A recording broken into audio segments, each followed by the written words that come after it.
In this video, you'll learn how to copy photos from your Pixel 6 or Chromebook using a cable. By following these steps, you will successfully transfer your images and have them easily accessible on your Chromebook. Begin by connecting your Pixel 6 to your Chromebook using a USB cable. Once the devices are connected, unlock your phone to proceed. A notification will appear on your phone, prompting you to select a USB mode.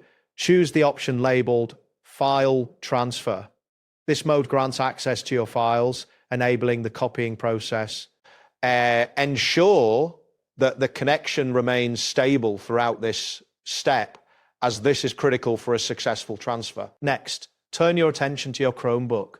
Locate and open the Files app, which is usually found in your app drawer on the shelf at the bottom of your screen. Once the Files app is open, look for your Pixel phone listed in the sidebar on the left side of the window. Click on your Pixel phone to browse its contents. You will typically find folders labeled DCIM or Pictures where your photos are stored.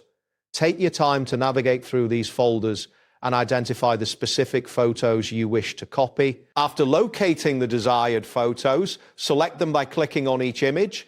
You can also hold down the Shift key to select multiple photos at once. Once you have made your selections, right-click on the highlighted images and choose the option Copy.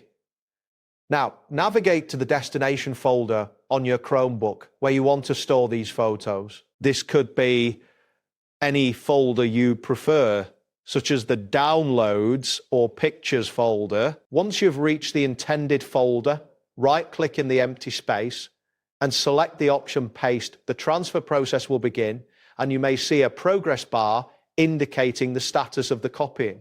It is important to wait for the transfer to complete fully before disconnecting the USB cable.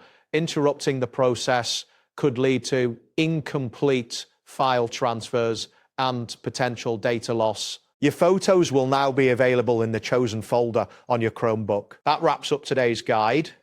Thanks for watching, and catch you in the next tutorial.